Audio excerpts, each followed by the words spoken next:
दोस्तों नमस्कार, ये है मार्गदर्शन फॉर सिविल सर्विसेज। मैं अनुराग चौधरी। दोस्तों जैसा कि आप जानते हैं, उत्तर प्रदेश लोक सेवा आयोग द्वारा आयोजित जीआईसी प्रवक्ता की प्रारंभिक परीक्षा में मुख्य विषय से संबंधित 80 प्रश्नों के अलावा 40 प्रश्न सामान्य अध्ययन के पूछे जाएंगे और इसी को ध्यान में रखकर इसके आगामी परीक्षाओं के सामान्य अध्ययन खंड के लिए हम इसका प्रैक्टिस सेट प्रारंभ कर रहे हैं। और आज हम यूपीपीएससी जीआईसी प्रवक्ता के सामान्य अध्ययन के 40 प्रश्नों का पहला सेट सॉल्व करेंगे, जो आपके जीआईसी प्रवक्ता परीक्षा के साथ साथ यूपी पीसीएस प्रारंभिक परीक्षा, लोअर पीसीएस, आरओ एआरओ तथा उत्तर प्रदेश लोक सेवा आयोग द्वारा आयोजित अन्य परीक्षाओं के सामान्य अध्ययन के लिए बहुत ही उपयोगी सिद्ध होगा। तो आइए शुरू करते हैं आज का वीडियो। जीआईसी प्रवक्ता परीक्षा सामान्य अध्ययन का प्रैक्टिस सेट 1। दोस्तों शुरू करते हैं। पहला प्रश्न है आज की वीडियो का, सूची 1 का सूची 2 से सुमेलन करना है। दोस्तों देखिए, सूची 1 का सूची 2 से सुमेलन करने में सूची 1 में विद्रोह हैं आपके और सूची 2 में उनका वर्ष दिया गया है। अहोम विद्रोह, कोल विद्रोह, संथाल विद्रोह और मोपला विद्रोह। तो दोस्तों सबसे सही तरीका इसका ये होता है सूची 1 का सूची 2 से मिलान कराने में कि जो आपके ऑप्शन सही आते हों उनको पहले मिलाइए। देखिए, अहोम विद्रोह आपका 1828 में हुआ था। दोस्तों अहोम विद्रोह जो था ये 1828 में हुआ था। इसके अलावा कोल विद्रोह जो था 1831-32 में, कोल विद्रोह 1831-32 में हुआ था। संथाल विद्रोह, इसका जो समय काल है वो 1855-56 में संथाल विद्रोह हुआ था और मोपला विद्रोह आपका 1921 में हुआ था। तो इस प्रकार आप सभी विद्रोहों का जब सन सही वर्ष मिला लेंगे तो सही कूट से आप इसका उत्तर दे सकते हैं। देखिए, अहोम विद्रोह 1828 में, कोल विद्रोह 1831-32 में, संथाल विद्रोह 1855-56 में और मोपला विद्रोह आपका 1921 में हुआ था। अगला प्रश्न देखते हैं दोस्तों, बहुत ही महत्वपूर्ण है। प्रश्न संख्या 2, 1857 के विद्रोह के दौरान बहादुर शाह ने किसे साहब ए आलम, देखिए 1857 का विद्रोह जो भारत का प्रथम स्वतंत्रता संग्राम कहा जाता है, उस विद्रोह के दौरान बहादुर शाह ने किसको साहब ए आलम बहादुर का खिताब दिया था। ऑप्शन है आपके अजीमुल्लाह, बिरजिस कादिर, बख्त खान या फिर हसन खान। तो सही उत्तर क्या है दोस्तों? सही उत्तर है आपका ऑप्शन सी, बख्त खान। बख्त खान को बहादुर शाह ने साहब ए आलम बहादुर का खिताब दिया था। दोस्तों बख्त खान एक पख्तून था और ईस्ट इंडिया कंपनी में वो सूबेदार के पद पर था और कंपनी की ओर से उसने प्रथम अंग्रेज अफगान युद्ध में भाग लिया था। बहादुर शाह ने अपने बड़े पुत्र मिर्जा मुगल अथवा मिर्जा जहीरुद्दीन को मुख्य सेनापति घोषित किया, लेकिन विद्रोह में वास्तविक नेतृत्व बख्त खान के पास था। तीसरा प्रश्न देखते हैं दोस्तों, सूची 1 का सूची 2 से सुमेलन करना है और सही कूट के आधार पर आपको उत्तर देना है। देखिए, सूची 1 में जो है शासकों के नाम हैं और उनसे संबंधित जो इमारतें हैं उनका नाम है। तो यहाँ पर देखिए सही उत्तर आप मिलान करिए। देखिए, सही उत्तर का मिलान जब आप करेंगे तो इस प्रकार से करेंगे। देखिए, बाबर या संभल इसका हो जाएगा जामी मस्जिद, हुमायूं का हो जाएगा दीन पनाह महल, अकबर का जहांगीरी महल, अकबर ने जहांगीरी महल का निर्माण करवाया था, और जहांगीर ने एतमादुद्दौला का मकबरा। तो सही कूट जो आपका हो जाएगा सीधे सीधे ए का 1, बी का 2, सी का 3 और डी का 4। तो सही उत्तर आपका हो जाएगा ऑप्शन ए।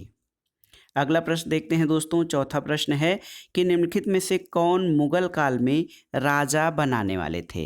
ऑप्शन देखिए, हुसैन अली और अब्दुल्ला, नासिर खान और जकारिया खान, शाह हुसैन और अब्दुल हुसैन, मोहम्मद जमी और मोहम्मद जुनैदी। तो सही उत्तर क्या है दोस्तों? सही उत्तर है ऑप्शन ए, हुसैन अली और अब्दुल्ला। दोस्तों हुसैन अली और अब्दुल्ला ये राजा बनाने वाले या किंग मेकर की भूमिका में थे। उत्तरकालीन मुगल राजनीति में ऐसे शक्तिशाली सरदारों का उत्थान हुआ जो अब सम्राट निर्माता की भूमिका निभाने लगे थे। 1713 से 1720 में मुगल दरबार में सैयद बंधु जो अब्दुल्ला खां और हुसैन अली थे, ये सबसे महत्वपूर्ण सम्राट निर्माता या शासक निर्माता के रूप में विख्यात थे। इन्होंने 1713 में फर्रुखसियर को सिंहासन पर बैठाया, 1719 में सिंहासन से हटा दिया। इसके बाद 3 कठपुतली सम्राट रफ़ी उद दरजात, रफ़ी उद दौला और मोहम्मद शाह को सैयद बंधुओं ने सिंहासन पर बैठाया। मोहम्मद शाह के शासनकाल में सैयद बंधुओं का पतन हो गया। तो सम्राट निर्माता में सैयद बंधु जो थे अब्दुल्ला खां, सैयद अब्दुल्ला खां और हुसैन अली, ये देखिए बहुत ही महत्वपूर्ण जो ये थे, ये राजा बनाने वाले या किंग मेकर की भूमिका में थे।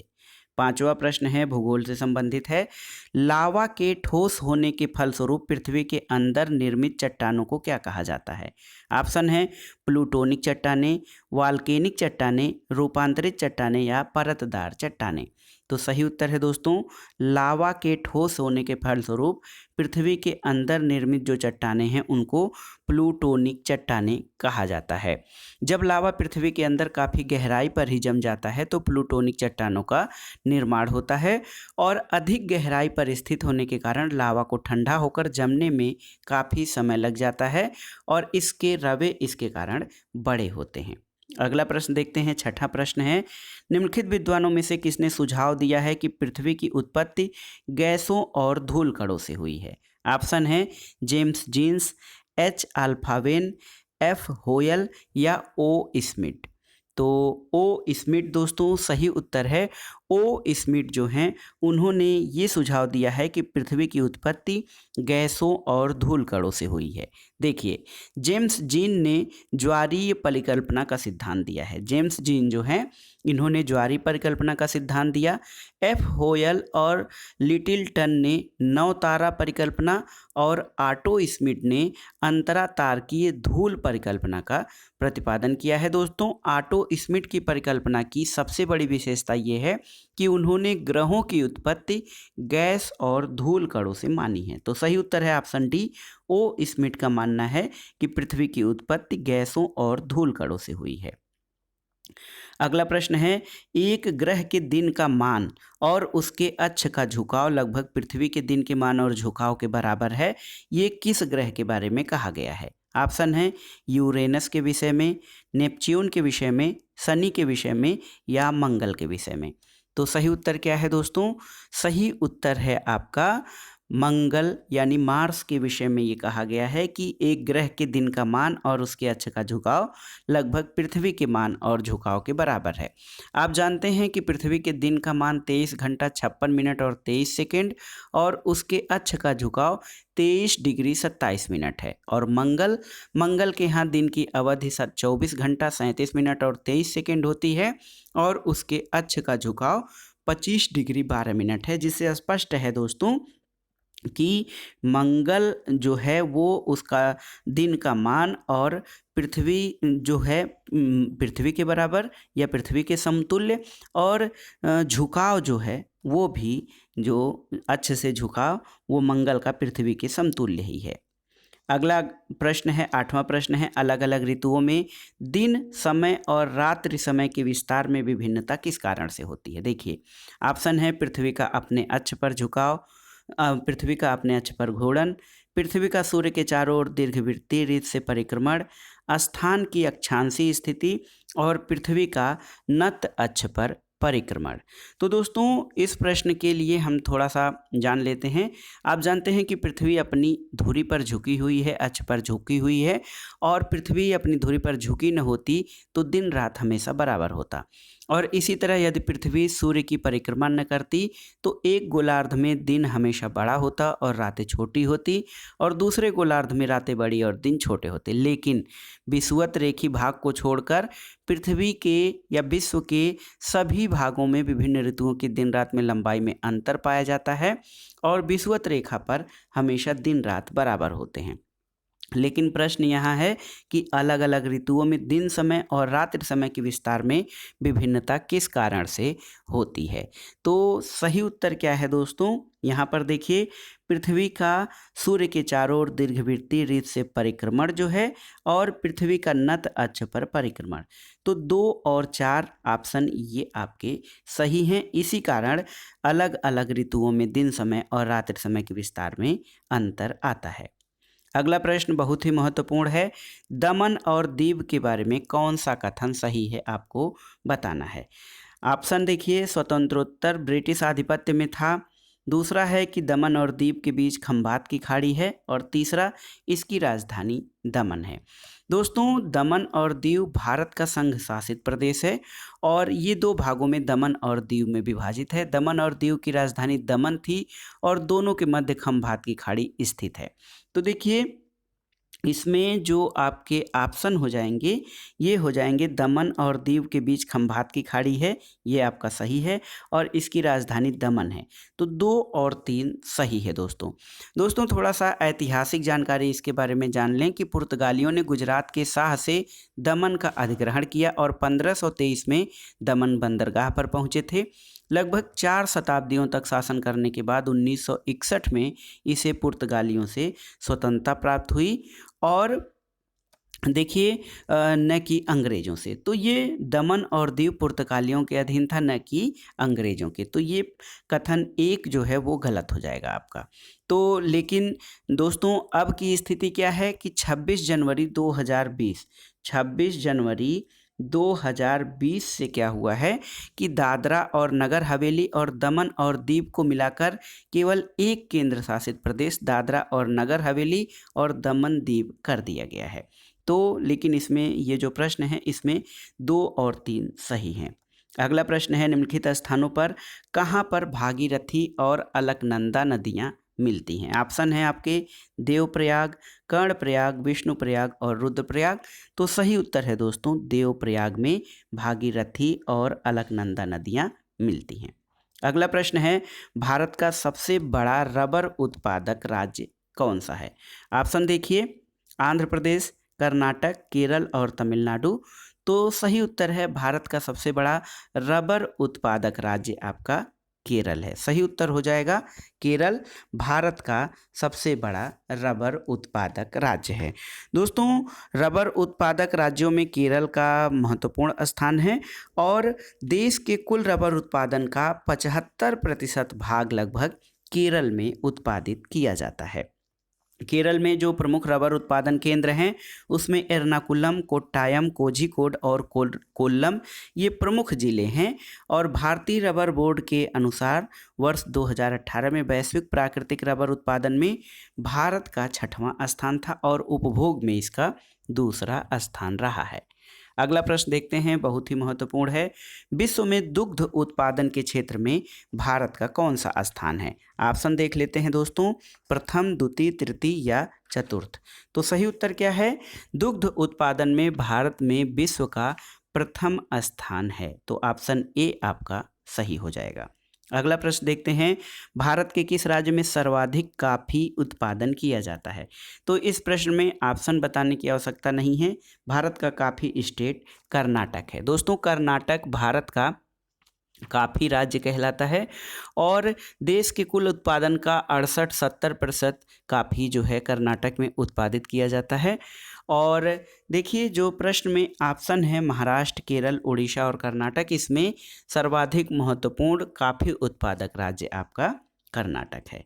अगला प्रश्न है दोस्तों, कौन सा एक पारिस्थितिकी संतुलन बनाए रखने में मदद नहीं करता। किसी भी प्रश्न में जहां पर नहीं आता हो उस प्रश्न को बहुत ध्यान से पढ़िएगा, क्योंकि इसमें क्या होता है कि 3 ऑप्शन तो सही होते हैं जो होते हैं पारिस्थितिकी संतुलन बनाए रखने में मदद करते हैं, लेकिन एक ऑप्शन ऐसा होता है जो पारिस्थितिकी संतुलन बनाए रखने में मदद नहीं करता। लेकिन हड़बड़ी में जब आप इस नहीं को ध्यान से नहीं पढ़ते हैं तो जो सही ऑप्शन यानी गलत ऑप्शन का चुनाव कर लेते हैं।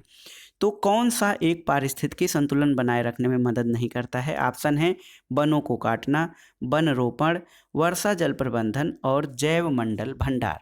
तो सही उत्तर क्या है दोस्तों? सही उत्तर है पारिस्थितिकी संतुलन बनाए रखने में क्या नहीं मदद करेगा? आप सही बता सकते हैं, वनों का कटाव जो है वो पारिस्थितिकी संतुलन बनाए रखने में सहायक नहीं है, क्योंकि वनों के कटने से पारिस्थितिकी असंतुलन पैदा होता है।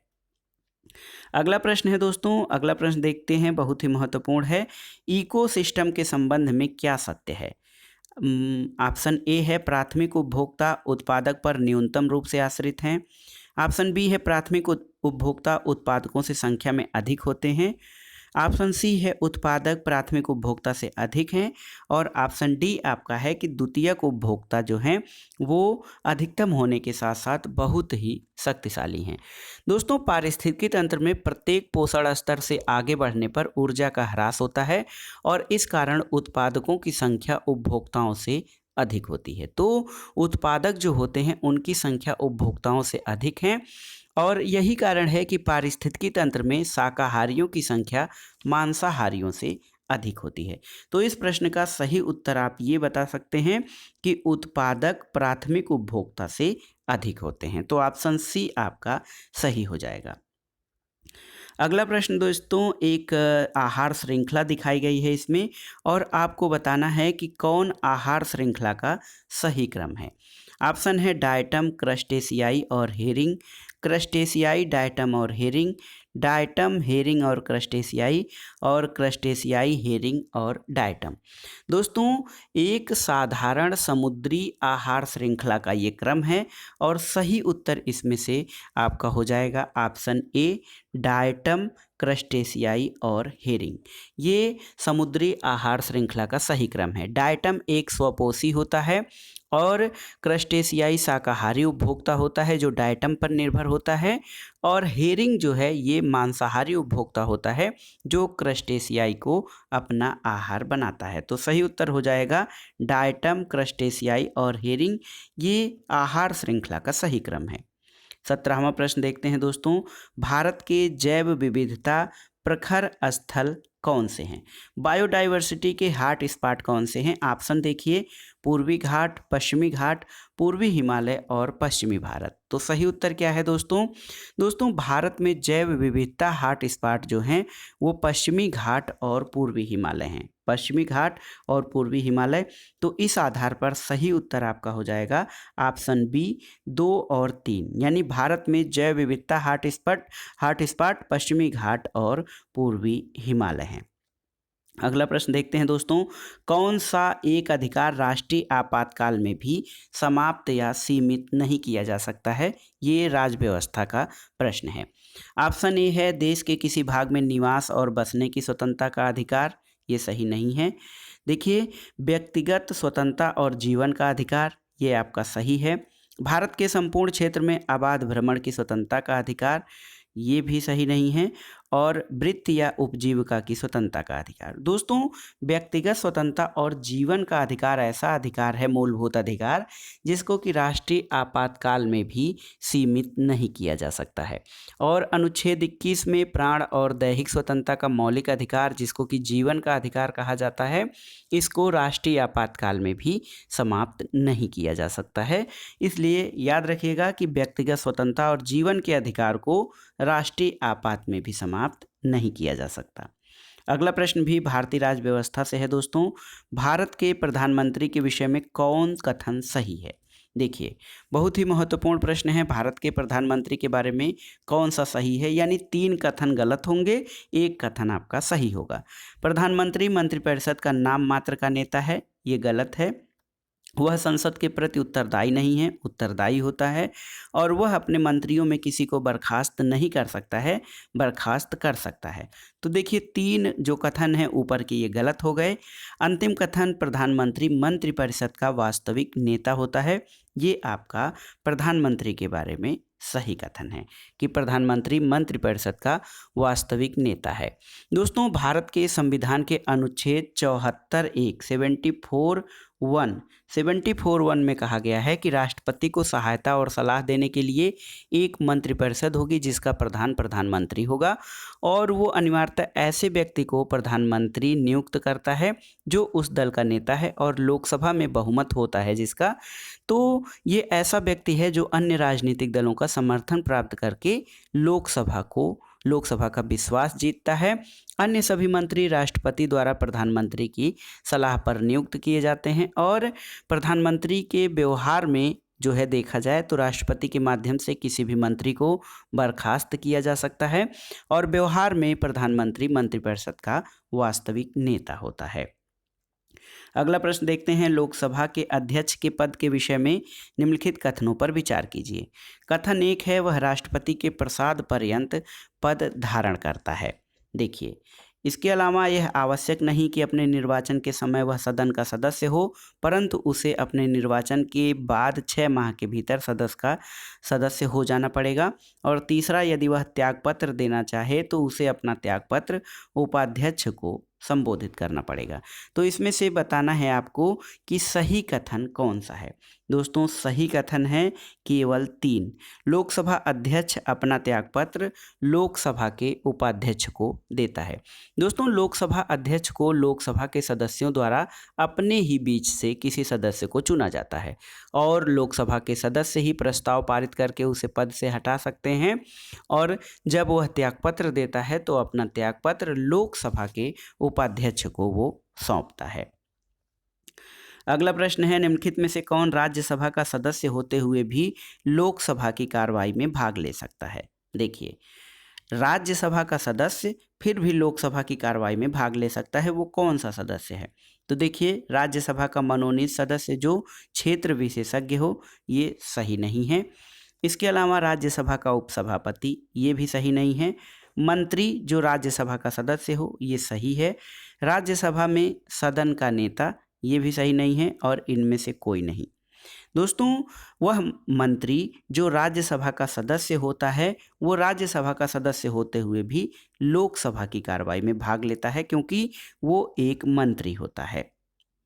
अगला प्रश्न है, विज्ञान से सामान्य विज्ञान से राडार किस उपयोग में आता है। बहुत ही महत्वपूर्ण प्रश्न है दोस्तों। राडार जो है उसको रेडियो डिटेक्शन एंड रेंजिंग कहा जाता है। इसका पूर्ण रूप रेडियो डिटेंसिंग एंड रेंजिंग। ये जो है रेडियो तरंगों का प्रयोग किया जाता है इसमें राडार में। प्रश्न है कि राडार किस उपयोग में आता है। पहला है कि प्रकाश तरंगों द्वारा वस्तुओं का पता लगाने में, ध्वनि तरंगों को परावर्तित कर वस्तुओं का पता लगाने में, इसके अलावा रेडियो तरंगों द्वारा वस्तुओं की स्थिति ज्ञात करने में, या फिर वर्षा करने वाले बादलों का पीछा करने में। तो सही उत्तर है दोस्तों ऑप्शन सी, रेडियो तरंगों का उपयोग करके वस्तुओं की स्थिति ज्ञात करने में राडार का उपयोग किया जाता है। अगला प्रश्न है, जब कोई जहाज नदी से निकलकर सागर में प्रवेश करता है तो वो कुछ ऊपर उठ जाता है, ये आपका कथन है। सही है। जब कोई जहाज नदी से निकलकर सागर में प्रवेश करता है तो कुछ ऊपर उठ जाता है, ये कथन सही है। कारण दे रहे हैं कि सागर के जल का घनत्व नदी के जल के घनत्व से अधिक होता है, और ये भी कारण भी सही है। दोस्तों, ये जो प्रश्न है इसका उत्तर आप जान लीजिए कि नदी के जल की अपेक्षा समुद्र के जल का जो खारा पानी होता है, नमक की मात्रा उसमें अधिक होती है, इसलिए उसका घनत्व अधिक होता है। समुद्र के जल का घनत्व नदी के जल से अधिक होता है, और जब कोई समुद्र के जल में जहाज के प्रवेश करने पर अधिक प्लावन बल लगता है, जिससे जहाज का पृष्ठ ऊपर उठ जाता है। तो सही उत्तर है ऑप्शन ए और आर दोनों सही है, और आर ए की सही व्याख्या करता है। अगला प्रश्न है दोस्तों, WWW यानी वर्ल्ड वाइड वेब एक हाइपर मीडिया सिस्टम है क्योंकि यह हाइपर फास्ट है, दूसरे कंप्यूटर संसाधनों को जोड़ता है, वीडियो सामग्री को केवल प्राप्त करने में प्रयोग किया जाता है, और इनमें से कोई नहीं। तो सही उत्तर है दोस्तों, वर्ल्ड वाइड वेब एक हाइपर मीडिया सिस्टम है, क्योंकि ऑप्शन बी आपका सही हो जाएगा कि ये दूसरे कंप्यूटर संसाधनों को जोड़ता है। अगला प्रश्न है, बहुत ही महत्वपूर्ण है दोस्तों। Indian institute of remote sensing IIRS, Indian institute of remote sensing, यानी भारतीय सुदूर संवेदन संस्थान कहाँ स्थित है? इस प्रश्न में मुझे पता है कि आपको ऑप्शन बताने की आवश्यकता नहीं है, आप कर लेंगे कि भारतीय सुदूर संवेदन संस्थान कहाँ पर स्थित है। तो सही उत्तर है दोस्तों देहरादून में भारतीय सुदूर संवेदन संस्थान यानी Indian institute of remote sensing स्थित है। अगला प्रश्न मैथ से है दोस्तों, यहाँ पे मैथ और रीजनिंग से भी एक दो प्रश्न आएंगे, ये सभी जीएस के ही पार्ट होते हैं। और एक वस्तु ₹65 में बेचने पर दुकानदार को 30% का लाभ हुआ, 10% लाभ से बेचने पर उस वस्तु का विक्रय मूल्य क्या होगा? तो इसको आप फार्मूले के आधार पर लगा सकते हैं, x इंटू 100 प्लस 30/100। तो इसका जो आंसर आ जाएगा वो 65 हो जाएगा और वस्तु का मूल्य आप जानते हैं 50 रुपये है। तो कुल मिलाकर जब आप 10% लाभ पर बेचेंगे तो वो वस्तु 55 रुपये में बेची जाएगी। 10% लाभ यानी 55 रुपये। तो आपका सही उत्तर हो जाएगा ऑप्शन डी। यहाँ पे अगला प्रश्न है कि अंकों के वितरण में माध्य क्या है? तो अंकों का वितरण है, इसमें से आपको बताना है कि माध्य क्या है। माध्य का फार्मूला होता है sigma F x by sigma F. तो जब आप जोड़ेंगे दोस्तों सिग्मा एफ एक्स को जोड़ेंगे तो इसका मान 240/30 हो जाएगा। 30 कैसे? जो सिग्मा एफ है, सिग्मा एफ को आप 2 4 6 2 8 3 11 5 16 4 20 3 23 7 30, ये 30 हो जाएगा। और सिग्मा एफ एक्स यानी एफ इंटू एक्स को जब आप गुणा करेंगे तो सिग्मा एफ एक्स का मान 214 हो जाएगा। 214/30, इसका सही उत्तर हो जाएगा 7.1। अगला प्रश्न रीजनिंग से संबंधित है, 28वां प्रश्न ये है दोस्तों। देखिए पूछ रहा है कि निम्नलिखित विकल्पों में से सही उत्तर का चयन करके खाली स्थान भरिए।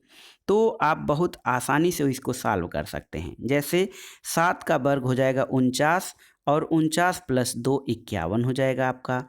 6 का वर्ग हो जाएगा 36 और 36 में जब आप 4 जोड़ देंगे 40 हो जाएगा। 5 का वर्ग हो जाएगा 25, 25 में यहाँ पे जो क्वेश्चन मार्क है वहाँ पे 3 जोड़ देंगे तो इसका मान 28 हो जाएगा। तो सही उत्तर हो जाएगा आपका ऑप्शन बी जो है 3 जो हो जाएगा ये खाली स्थान पर आएगा।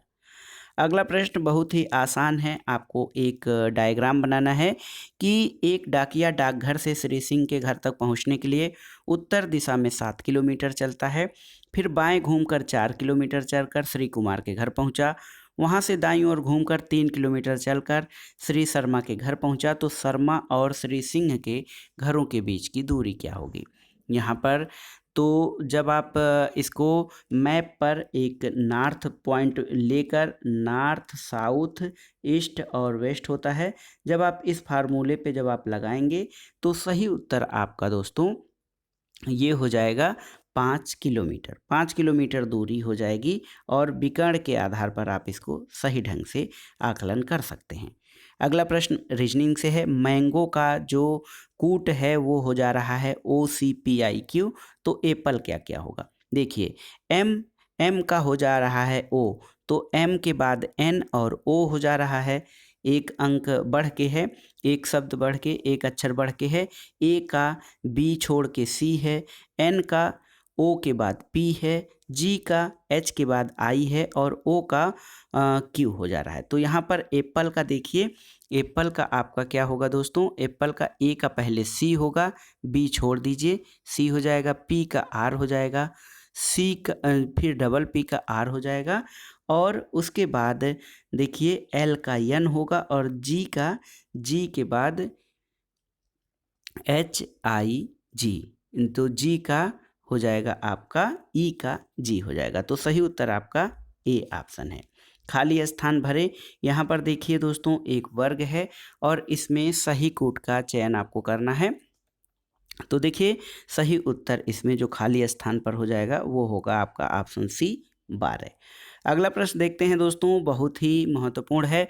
निम्नलिखित दिए गए भुजाओं के साथ कौन सा त्रिभुज ABC संभव नहीं है? तो आप जानते हैं किसी त्रिभुज में दो भुजाओं का योग तीसरी भुजा से बड़ा होता है। दो भुजाओं का योग तीसरी भुजा से बड़ा होता है। तो जब आप इस प्रश्न को सॉल्व करेंगे तो देखिए यहाँ पर विकल्प डी आप देखिए, a is equal to 6 cube, b is equal to 7 cube और c is equal to 9 cube. तो जब इस प्रश्न को हल करेंगे तो 6 का क्यूब जो 6 का घन होगा वो 216 हो जाएगा। देखिए 6 का घन आपका 216 हो जाएगा। 7 का घन जो है ये 343 हो जाएगा। और आपका 9 का घन दोस्तों, जो 9 का घन है वो 729 हो जाएगा। तो जब आप इसको दिखाएंगे उपर्युक्त में से कोई नहीं, तो देखिए a प्लस बी ये छोटा हो रहा है c से। a प्लस बी जब आप जोड़ेंगे तो ये दोनों जोड़ c से यानी 729 से छोटा हो रहा है, तो इसलिए ये विकल्प डी संभव नहीं है। सही उत्तर हो जाएगा आपका ऑप्शन डी। 33वां प्रश्न है कि यदि a is equal to under root minus 25 under root 0.25, b is equal to 0.25 और c इज इक्वल टू 0.25 का स्क्वायर और d इज इक्वल टू 0.05, तब इन ऑप्शनों में से क्या आपका सही होगा। दोस्तों जो अंडर रूट 0.25 है इसका मान 0.50 हो जाएगा जब इसको आप रूट से बाहर करेंगे तो। इसके अलावा b का मान जो है ये 0.25 है। c का मान 0.00625 हो जाएगा और d का मान 0.050। तो सही उत्तर क्या हो जाएगा आपका, d जो है वो आपका छोटा होगा c से, c छोटा होगा b से और b छोटा होगा a से। तो सही उत्तर आपका हो जाएगा दोस्तों आपका ऑप्शन सी। सही उत्तर ए सबसे बड़ा होगा, उसके बाद बी, फिर सी, फिर डी। अगला प्रश्न देखते हैं, निम्नलिखित में से कौन सा सही सुमेलित नहीं है। बहुत ही महत्वपूर्ण है। स्कूटर इंडिया लिमिटेड लखनऊ में, इसमें से आपको बताना है कौन सा सही सुमेलित नहीं है। स्कूटर इंडिया लिमिटेड दोस्तों, स्कूटर इंडिया लिमिटेड जो है ये लखनऊ में स्थित है, सही है।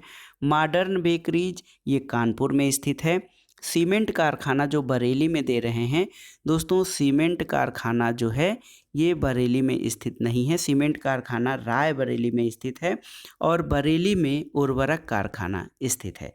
उर्वरक कारखाना आंवला में स्थित है। तो आपका ऑप्शन सी जो है ये सही सुमेलित नहीं है। सीमेंट कारखाना बरेली में नहीं बल्कि रायबरेली में है। इसके अलावा अन्य ऑप्शन जो हैं scooter India limited Lucknow, modern bakeries Kanpur और उर्वरक कारखाना आंवला ये सही सुमेलित हैं। 35वां प्रश्न देखते हैं इस वीडियो का। उत्तर प्रदेश के लोकायुक्त की पद धारण की अवधि कितनी होती है। ऑप्शन देखिए दोस्तों, 5 वर्ष, 6 वर्ष, 7 वर्ष या 8 वर्ष। तो सही उत्तर है, वर्तमान में जो सही स्थिति क्या है कि पहले तो उत्तर प्रदेश में लोकायुक्त की पद धारण अवधि 6 वर्ष होती थी, लेकिन वर्तमान में ये अवधि 8 वर्ष कर दी गई है। दोस्तों देखिए, उत्तर प्रदेश के लोकायुक्त की पद धारण अवधि वर्तमान में 8 वर्ष है। वर्ष 2012 में उत्तर प्रदेश के लोकायुक्त और उप लोकायुक्त संशोधन अधिनियम 2012 के द्वारा इसकी पद धारण की अवधि 6 साल से बढ़ाकर 8 साल कर दी गई है। अगला प्रश्न है, राष्ट्रीय दुग्ध दिवस या नेशनल मिल्क डे कब मनाया जाता है। ऑप्शन है आपके 24 नवंबर, 20 नवंबर, 26 नवंबर या 23 नवंबर। तो सही उत्तर है राष्ट्रीय दुग्ध दिवस 26 नवंबर को मनाया जाता है। दोस्तों देश में श्वेत क्रांति या वाइट रिवॉल्यूशन जो है उसके जनक डॉक्टर वर्गीज कुरियन के जन्मदिन को जो है राष्ट्रीय दुग्ध दिवस के रूप में मनाया जाता है और पहली बार ये दिवस इंडियन डेयरी एसोसिएशन द्वारा 26 नवंबर 2014 को मनाया गया था। तो 26 नवंबर 2014 को पहली बार राष्ट्रीय दुग्ध दिवस मनाया गया था। 26 नवंबर राष्ट्रीय दुग्ध दिवस के रूप में मनाया जाता है। दोस्तों आपकी जानकारी के लिए बता दें कि 1 जून को वर्ल्ड मिल्क डे, 1 जून जो है उसको वर्ल्ड मिल्क डे यानी विश्व दुग्ध दिवस 1 जून को है, जबकि 26 नवंबर को राष्ट्रीय दुग्ध दिवस मनाया जाता है।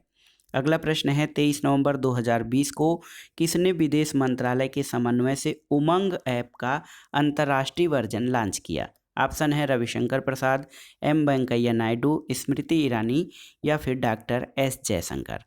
तो दोस्तों 23 नवंबर 2020 को केंद्रीय इलेक्ट्रॉनिक और सूचना प्रौद्योगिकी संचार और विधि मंत्री रविशंकर प्रसाद ने विदेश मंत्रालय के समन्वय से उमंग ऐप का अंतर्राष्ट्रीय वर्जन लॉन्च किया है और उमंग के 3 वर्ष पूरे होने के उपलक्ष्य में आयोजित ऑनलाइन सम्मेलन से ये अंतर्राष्ट्रीय यूएई, नीदरलैंड, सिंगापुर, ऑस्ट्रिया और न्यूजीलैंड में सेवाएं उपलब्ध कराएगा।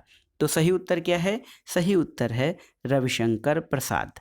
दोस्तों विदेश मंत्रालय के समन्वय से जो है इलेक्ट्रॉनिक्स और सूचना प्रौद्योगिकी मंत्री रविशंकर प्रसाद ने उमंग ऐप का अंतर्राष्ट्रीय वर्जन लॉन्च किया था। अगला प्रश्न है, भारतीय नौसेना में हाल में शामिल किया गया पनडुब्बी रोधी अस्त्र वरुणास्त्र को बनाने में जो तकनीकी प्रयुक्त की गई है वो कहाँ की है? ऑप्शन है फ्रांस की, रूस की, ब्रिटेन की या फिर स्वदेशी। तो सही उत्तर है दोस्तों, बहुत ही महत्वपूर्ण है, ये तकनीकी स्वदेशी तकनीकी प्रयोग की गई है। पनडुब्बी रोधी टारपीडो है वरुणास्त्र, इसको भारतीय नौसेना में शामिल किया गया है। ये डीआरडीओ दोस्तों डीआरडीओ के सहयोग से ये निर्मित की गई है और ये टारपीडो पूरी तरह से स्वदेशी तकनीकी पर आधारित है। अगला प्रश्न है, 26 नवंबर 2020 को देश भर में संविधान दिवस मनाया गया। कॉन्स्टिट्यूशन डे देश भर में 26 नवंबर को मनाया गया और केंद्र सरकार ने इस दिवस को मनाने की घोषणा पहली बार कब की थी? तो सही उत्तर है दोस्तों वर्ष 2015 में। दोस्तों आप जानते हैं कि 26 नवंबर 1949 को संविधान सभा द्वारा भारत के संविधान को अंगीकृत, अधिनियमित और आत्मार्पित किया गया था। 26 जनवरी 1950 को भारतीय संविधान के सभी प्रावधानों को लागू किया गया था और वर्ष 2015 से 26 नवंबर को संविधान दिवस के रूप में मनाए जाने की शुरुआत की गई थी। इस वीडियो का आखिरी प्रश्न, 19 नवंबर 2020 को 12वीं भारत यूरोपीय संघ आतंकवाद रोधी वार्ता वीडियो कॉन्फ्रेंस के माध्यम से कब आयोजित की गई थी? तो सही उत्तर है दोस्तों 19 नवंबर 2020।